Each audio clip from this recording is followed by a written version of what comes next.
जय जननी मित्रों, welcome to Aryan English classes. दोस्तों, आज के क्लास में हम लोग पढ़ेंगे एन एपिटाइफ, जो कि रेनबो पार्ट 2 में पढ़ना है।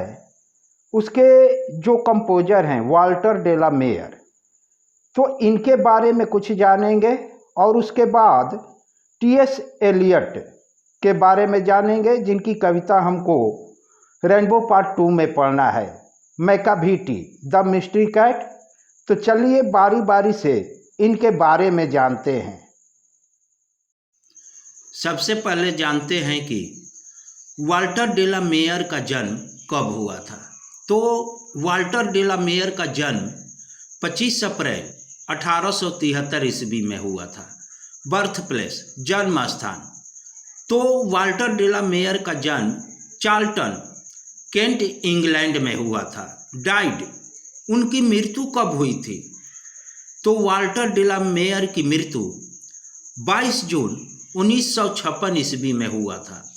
डेथ प्लेस, जहां उनकी मृत्यु हुई थी, तो वाल्टर डे ला मेयर की मृत्यु ट्विकेनहैम, मिडिलसेक्स, इंग्लैंड में हुआ था। ऑक्यूपेशन, पेशा से वे क्या थे? तो पेशा से Walter de la Mare poet थे, कवि थे। तो चलिए फिर आगे जानते हैं कि वाल्टर डे ला मेयर को कौन कौन से प्राइज और एवार्ड दिए गए थे। तो सबसे पहला एवार्ड जो वाल्टर डे ला मेयर को दिया गया था, James Tait Black Memorial prize. यह award Walter de la Mare को 1921 ईस्वी में दिया गया था। और दूसरा एवार्ड जो है कार्नेगी मेडल, जो कि उन्हें 1947 ईस्वी में दिया गया था। Walter de la Mare famous है चिल्ड्रंस पोएट के रूप में, अर्थात बच्चों के कवि के रूप में प्रसिद्ध है। वाल्टर डे ला मेयर के कुछ इम्पोर्टेंट वर्क्स जैसे कि songs for children, Peacock Pie, Bells and Grass, जो कि 1941 ईस्वी में प्रकाशित हुआ था। कलेक्टेड स्टोरीज फॉर चिल्ड्रन, यह 1947 ईस्वी में प्रकाशित हुआ था। द ट्रैवलर 1946 ईस्वी में प्रकाशित हुआ था। इनवार्ड कंपेनियन, यह 1950 में प्रकाशित हुआ था। ओ लवली इंग्लैंड, और यह रचना जो है 1953 ईस्वी में प्रकाशित हुआ था। और वाल्टर डे ला मेयर को क्वीन एलिजाबेथ द्वितीय के द्वारा 1953 ईस्वी में ऑर्डर ऑफ मेरिट से सम्मानित किया गया था।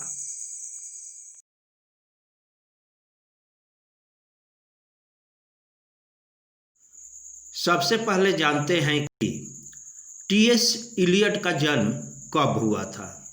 तो टी.एस. एलियट का जन्म 26 सितंबर 1888 ईस्वी में हुआ था। बर्थ प्लेस, जहां पर उनका जन्म हुआ था, Saint Louis, Missouri, United States में हुआ था। डाइड, मृत्यु 4 जनवरी 1965 ईस्वी को हुआ था। डेथ प्लेस, जहां उनकी मृत्यु हुई थी, तो टी.एस. एलियट की मृत्यु लंदन, इंग्लैंड में हुआ था। ऑक्यूपेशन, पेशा से वे क्या थे? तो टी.एस. एलियट पेशा से poet, essayist, playwright, publisher, critic, अर्थात टी.एस. एलियट पेशा से कवि थे, निबंधकार थे, नाटककार थे, प्रकाशक थे, आलोचक थे। सिटीजनशिप, उनकी नागरिकता क्या थी, कहाँ की थी? तो टी.एस. एलियट की नागरिकता 1888 ईस्वी से 1927 ईस्वी तक वे अमेरिकन नागरिक थे, और 1927 ईस्वी से लेकर 1965 ईस्वी तक वे ब्रिटिश नागरिक थे। तो चलिए फिर टी.एस. एलियट के बारे में कुछ और जानते हैं। टी.एस. एलियट को 1948 ईस्वी में साहित्य के लिए नोबेल प्राइज दिया गया था। और 1948 में ही टी.एस. एलियट को ऑर्डर ऑफ मेरिट से सम्मानित किया गया था। उनका फुल नेम, पूरा नाम थॉमस स्टर्न्स एलियट। पेरेंट्स, उनके माता पिता कौन थे? तो फादर का नाम था हेनरी वेयर एलियट, माता का नाम था चार्लोटे चंपे स्टर्न्स। एजुकेशन, उनकी शिक्षा, तो उन्होंने हार्वर्ड से 1909 ईस्वी में फिलॉसफी में बीए किया था और हार्वर्ड से ही 1915-16 तक दर्शन शास्त्र में ही, फिलॉसफी में ही पीएचडी किया था। तो चलिए फिर टी.एस. एलियट के इम्पोर्टेंट वर्क्स के बारे में जानते हैं।